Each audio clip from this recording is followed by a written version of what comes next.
Hey, y'all, welcome to the VBG Brief, episode 5. Yeah, episode 5. We're well on our way to being a top 1% podcast in the world. If y'all listened to the last episode, we told you, hey, this is what it takes to be a top 1%. We gave like a clear number. So that's what we're shooting for. Today we got my guy, Mr. William Winters, in the building. Welcome. Yes, sir. My barber. Thanks for having me. Yeah, man. Yeah. We got I wish I had a haircut. I would like pull it off full circle, but like I think on one of our episodes, check the pictures that we have coming out soon. I might add one of those, but he cut me the day before, so I think you might be my longest standing barber. Wow. Sheesh. Not yet. Actually, never mind. Mr. Clarence from he was the first person to cut my hair, and he cut it into I was like 11 or 12. So we got a ways to go. But you have cut like in my adult life, like my hair the most. Yeah, the longest. Yeah. So from the day I got married, I got a cut. Yeah. I stumbled into his barbershop when I was interning back in the day. I was interning downtown at McKenzie Ryan. And on my lunch break, everybody would go grab lunch, but I had to go get a cut. So it was like, man, this is like I gotta go get a quick fresh cut, man, because I mean, especially when you're on the phone all day. Like I know they don't see you, but it just feels different when you got a cut. So, hey, man, appreciate you being on with us, man. Absolutely. Yeah. So we just kind of kick off you talking a little bit about how you got started in the barbering world. What that journey? Tell us a little bit about your journey and a little bit about yourself. Well, first of all, I started cutting because I started cutting my own hair. Because I got tired of everybody else screwing it up. So I said, well, let me try to do it on my own. And I guess I got good at it because I started cutting people in the neighborhood. And from that point, they told me to, why don't you just go to barber school? And I never really thought about it. So I went ahead and took the initiative, and I got into barber school. And the name, Mr. GroomRoom, it kind of hit because even though we had to wear certain uniforms in barber school, I wore it better. Let's just say it that way. Yes, sir.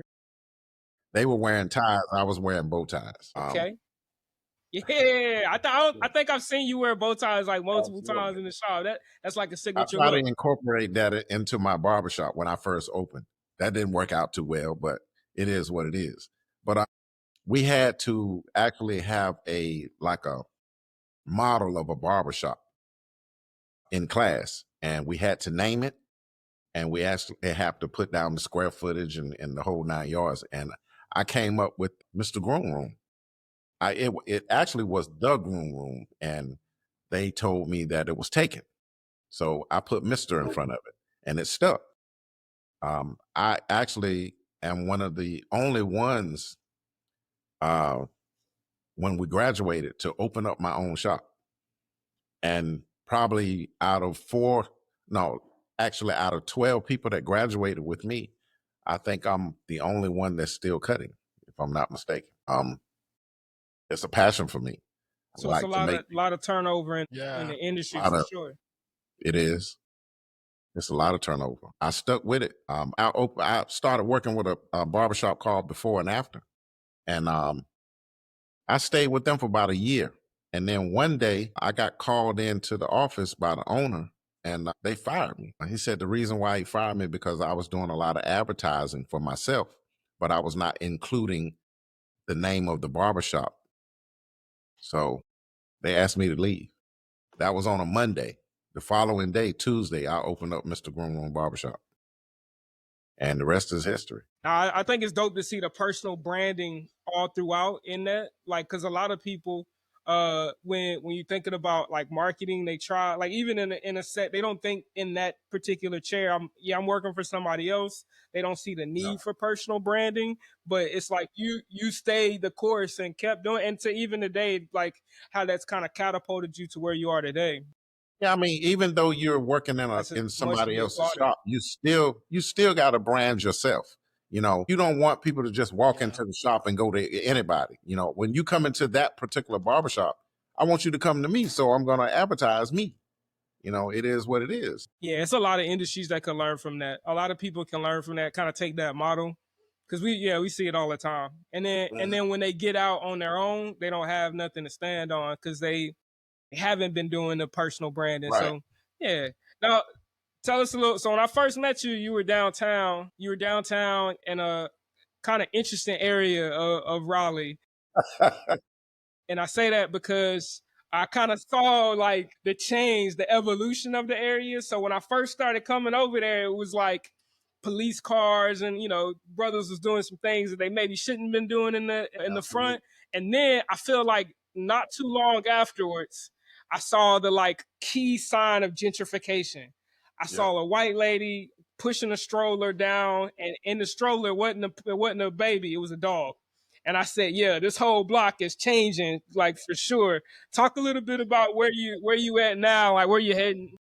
Well, when I first got to the area was on Martin Street. Martin Street, if you know anything about Raleigh, it was one of the roughest areas in town. It was a lot of drug activity, a lot of everything. People down there, they don't just fracture the law, they break the law. So I knew a lot of the guys and women that was in the area from either growing up with them, going to school with them, and they took another turn. I just wanted to kind of give back to the community. So I opened up a barbershop there so they can come. A lot of people didn't have a lot of money, and then too, I just wanted to get back into the neighborhood to give back a little bit. It got rough. When I first got down there, it was a lot of police presence down there and a lot of hanging out in front of the shops. But with the respect that I had with the people that I knew, they kind of took it across the street, took it up the street. They didn't, they just gave me the respect that I asked for. But it was still kind of bad. It was a lot of shootings, a lot of drug activity. It was a lot of everything. And I started losing clients. So fast forwarding it to today, I was down there for about 8 years and it took its toll on me. So I am now on Falls of the Noose. My address is 700 Exposition Place, Suite 121. I have a one-man shop now. I got away from that 5-man, 4-man shop, a lot less headache, a lot less overhead, and I actually can concentrate more on my clients. That one-on-one experience, that jazz experience. I play a lot of jazz in my shop. I even have a chandelier hanging. So it's a different experience. Yeah. Vibes. I have some questions about the TikTok content creation. How did you initially get into that?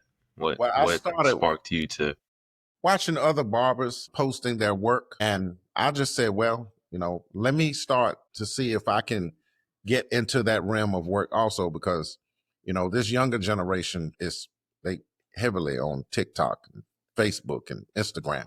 I wasn't at all. So I said, well, their work is not as good as mine. That's just how I felt. So I said, let me go ahead on and start posting work. I'm gonna go ahead and start posting some of my work, and it jumped off, so I started doing a lot of live stuff, and every piece of work that I did, I took pictures, from the before and to the afters. And it's working out. Okay, so you're showing your work, putting yourself out there. Yeah. Yeah. And I just want to say you can see me featured on a couple of those. Just you can scroll down and see me up there a little bit. So yeah, This man. Just throwing that out there. Todd has a type. Todd has a type of head that you have to put on there because, yes, he does have little waves in his hair, but it's just what?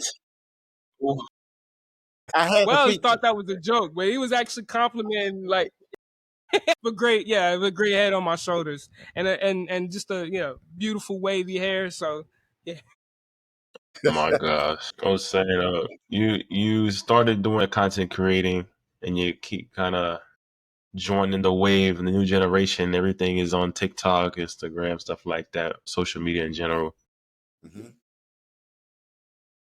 What have you felt like it was the most successful part of you starting to post? What did you find that worked the best for you? Because there's different things that work better for different creators. Just a lot more advertising, not just posting the work, but just say what I can do for you. That one-on-one experience, it's just different. And especially the niche that I have is that I'm faster than most other barbers. Most barbers take 30, 45 minutes for your head. For me, and I'm going to just keep it real with you, I'm going to be honest. It should not take that long. It should not take that long, 30, 45 minutes to cut a head. Either you high or you fixing something Why do you think that? Up. It's either you high or you fixing something that got mixed up. Some people like that experience. I just don't. Because for me, it cuts down on the money situation. It just cuts down. My barber takes an hour, man. It shouldn't take that long. Hour. Unless you prefer. Now, Wells, if you prefer that hour, then so be it. Fine and dandy. But it don't take that long. I prefer 30 minutes, bro. Wells got a big head though, so that play a lot into it as well. Wells got it shouldn't take that long. It shouldn't take that long. 30 minutes, bro. I'm only getting the thing is, I don't even cut my hair fully. I only get that high tint fade, and I get the fade here. I don't even bring my beard down. I just get a trim. That's takes 15 minutes, bro. That's 15 minutes. Yeah, that's what I say. That's what I say.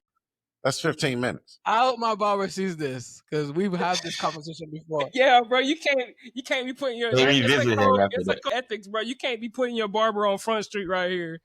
Nah, it's I'd be like, why is it an hour? I'm not getting no shampoo. Sometimes I don't even get shampooed. I show up. Like I said, I'm you just edging me up. Honest. You I'm always cutting. Be honest, and I'm gonna keep it real with you. I got confused, man. I come into Raleigh. Come on. I'm gonna come to Raleigh to get my haircut, man. It should not take that long. It's either that or they're trying to fix something that they messed up and they're just not telling you. It should not take that long. It shouldn't. And I just, by me being in this business, I just look at it as just you have to look at the monies that's trying to be made. You have to always set a goal. When you're starting to cut hair, every hour you should at least cut 3 to 4 hairs in an hour. And depending on the money that you're charging, let's say, for instance, you're charging $50 for a haircut, you should make it at least $150 to $200 an hour. And if you're doing that for 8 hours, that's $1,600 a week. That's $1,600 a week. Easy. If you calculate it out, but see, if you're doing that, a lot of people like you to take your time, though. They want to come in and go to sleep. They want conversation. I don't have time for that, and I don't have the patience for it. That's just me. People money that needs to be made. People, not only just that, people got places to go. They ain't got time to be sitting there watching somebody or listening to them on the telephone or watching TV, changing channels or what. You don't have time for that. This is not a salon. Man, I had some bad experience with some barbers, man. I've had some bad experience. I've waited 2 hours for my barber one time because he was behind. No. Done the same thing too. It shouldn't be that way. Hey, the most I've waited for Mr. William is maybe 10 minutes. What? Maybe 10 minutes. I don't look, I have the utmost confidence that I'm gonna get in and I'm gonna get out. I'm gonna get my hair. If it's somebody in front of me, it's not, I'm not gonna be in there all day. That's why I wish I had a medal when I was young too. I remember my dad taking me to the barbershop when I was young and I'd be in there all day. And then miss Saturday morning cartoons. And I feel like too, you got the real system too, because you got the Booksy app that you use and you stay pretty tight with the scheduling there. So almost professional, man. Absolutely. Whatever time that you book, that's the time that you get in and you get out. Like you said, the most you're gonna wait is 10 minutes. Yeah. You clap it up, man. Hey, I gotta tell you, that's never happened to me. I've never gotten the time I booked, I never got that time. The time I leave, I've never got that time. I almost always expect to wait 45 minutes to an hour before I get. That's very unprofessional. That's unprofessional. That's what I say. I think these barbers nowadays, they're getting lazy, man. But not only just that, being unprofessional, if you're going to be running behind, it's the courtesy for that barber to let you know, listen, I'm running behind. I'll take this much off of your haircut because I'm behind, or you're double booking. Why are you doing that? When my people come in, you come in and sit in the chair, or like Todd said, you're going to wait probably no later than 10 minutes. And that's because I'm finishing up. No, man, no, that's not. You got a system. I was going to say, does it matter how much the barber is charging, depending on the type of service you receive? Or it just depends on you? A lot. You should charge by your experience. Okay. Right. My average haircuts is $50. With my experience that I have, I should be charging $100, $150, but I don't. I don't. Now I'm gonna let you know now. Times are changing. There is no more $20 and $15 haircuts. No, I didn't want to say how much I pay for my haircut because I didn't want I didn't want my price to be the price everybody. I'm saying every year the haircuts go up. And the reason being, a lot of people saying why you keep going up. Because every year when you're renting space out, rent goes up. Yeah. Products get higher. So you have to charge. You have to. If not, you're going out of business. That makes sense. Yeah, you're right, Mr. Groom. I think you've given a lot of advice to barbers in this space, in this business. Definitely, they need to be more in time. This is definitely a shop. I hope we can send this to some barbers. I might send this directly to my barber. Not to offend anybody, please. He about to push Wells all the way back. I'm like, bro, why are you late, man? But this man told me one time, listen, I booked and I showed up on my time. This man talking about, oh yeah, I can't get you. You gotta come tomorrow. I was like, what? I've already paid, man. Why? Because he booked a bunch of other people. And I'm like, nah, it's not right, dude. We have this conversation all the time, man. I'm like, we gotta be professional here, man. See, I let a lot of other barbers know this too. And not trying to throw myself out there and be conceited in any kind of way. If you cut as fast as I do, you can add another client in between clients. But if you can't cut that fast, why are you adding other people in, or a homeboy or a homegirl? No, why? But they see the dollar sign. They see the dollar sign. They're like, yeah, I want some more. But your they services can't. are not that good. You can't do that. Your services are not that good. You can't. Good business advice. It's definitely in the realm of customer service. But we want to jump into like next step for your business, Mr. Groom. I say Mr. Groom. I'm calling you by your barber name. Trust me. Yeah, man. What's up next? Like, what do you got in the books when it comes down to like taking to next level? Do you got like merch training? You say you talk about your experience. You already in the social media page. Actually, to be honest, what I'm trying to do is I'm actually getting into another occupation. That's one reason why I downsized, just to cater to the loyal customers that I do have, like Todd. Todd has been coming to me for a minute, and I just still cater those. Getting new clients, I could get them, but right now I'm just finishing up my master's in criminal justice, and I'm actually contemplating law school. Okay. That's my what made you want to go into criminal justice law school? When I was cutting hair on Martin Street, there was a lot of kids that was in the community that didn't have anybody that they could talk to or what they were actually going through. No mothers, no fathers, and a lot of them have gotten into situations that they couldn't get out of. So unfortunately, it was about at least 4 of the young guys that used to come into the shop that got murdered, that I did talk to and try to keep them out of harm's way. So I just try to advocate for them. You know, a lot of them have nobody to talk to keep them out of the way. And law school may not do that, but the other occupations within the criminal justice system can. So I just wanted to, do my due diligence to try to help out as much as I can and advocate for who I can. That's what's up. That's what's up. So next steps is like kind of go into that realm and trying to see what you can do for the community. I feel like you've been serving your whole entire life, Mr. Groom, just making people look fresh, and now trying to touch their heart, change their mind, lead them in different directions. Yeah, my better half tells me I need to sit down somewhere. I feel like they always say that. Now, listen, if you guys come to the barbershop on a regular basis, you'll get relationship advice. Yeah. And we can't, like, some of that stuff can't be played here, but I need to go to the barbershop there. Hey, listen, he talks about everything. I ain't go to a barbershop, bro. I'm gonna be there soon. I might tip my hair to get cut. He got some funny one-liners, man. He got some funny one-liners. It's one joke that he it's one I'm thinking of that I can't say it here, but I'll never forget that one. So go on a shirt. Can they go on a shirt? It can't go on a shirt. I don't know many people that'll print it, but it's a good. Yeah. Wait, I'll throw one in there every now and then. I'll throw one every now and then.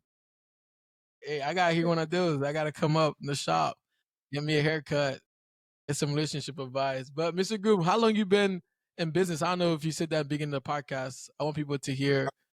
Sounds like you've been there for a hot minute now. Let's just say this. I started cutting hair when I was 20 years old. I'm 61 now. Oh, so wow. Something that's very important. I feel like the young folks growing up missing out is consistency. So like, especially in your business, you show consistency. You've seen the shifts of like you talking about that street. I don't know what that street's called and how you've been like consistent and Martin just Street. Martin Street, just consistent in being a good barber and just it kind of from hearing what you're saying, it shows. And so, what would you tell our viewers, listeners about consistency in their business? Like, because you probably seen highs and lows, and you stick through it. Like 20 to 60 cutting hair, that's a long career. Let's just say what I would say is stay relevant.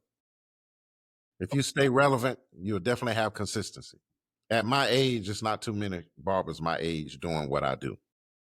A lot of guys, barbers that's my age, they'll probably give you a number one and a number two, line you up and tell you to go head on. Number ones. You know, so I try the to number ones, yeah, man. Those days brings me PTSD. You're looking for what's number one? A ball fade? A ball fade, man. Yeah. But if you want a taper, I do man weaves, I do facials, whatever you need, I perform those services. That's what's up. So staying relevant and improving your crafts, that's what's gonna keep you consistent and loving it. You mentioned that you super passionate about this. So someone that's been doing this for a long time, you gotta be passionate about cutting hair. Absolutely. And just I love cutting hair. Keep doing it. So yeah, that's what's up, Mr. Groom. Yeah, I'm glad we met. I'm definitely coming to your shop. I'm pulling up. Absolutely. I'm getting a cut. I'm posting it. So guys, be on the lookout. This might be the thumbnail. And after the cut, you need to post right behind it. This took 15 minutes. How long does your cut take? I bet you ain't gonna say over 30 minutes. Sheesh. All right, man. Hey, I'm about it. I'm gonna pull up. Man, we just thank you for jumping on, man. And it's our first guest that wasn't already in the family, so that's pretty dope. Yeah, like that's pretty cool. Okay. Yeah. So our first local guest too, local to Raleigh. That's true. Yeah. So it's dope, man. Yeah, we'll put this out and share it, man. We thank you so much. Hey, share your Instagram so everybody. Your Instagram and TikTok will be in the. We'll put them in the show notes. Yeah. Instagram is Mr. GroomRoom Barbershop, and you can just find me anywhere. MrGroomRoomBarbershop.com. Let's go. It'll pop up. Hey, man, thank y'all for listening. We'll see y'all next time. Absolutely. Thank you for having me.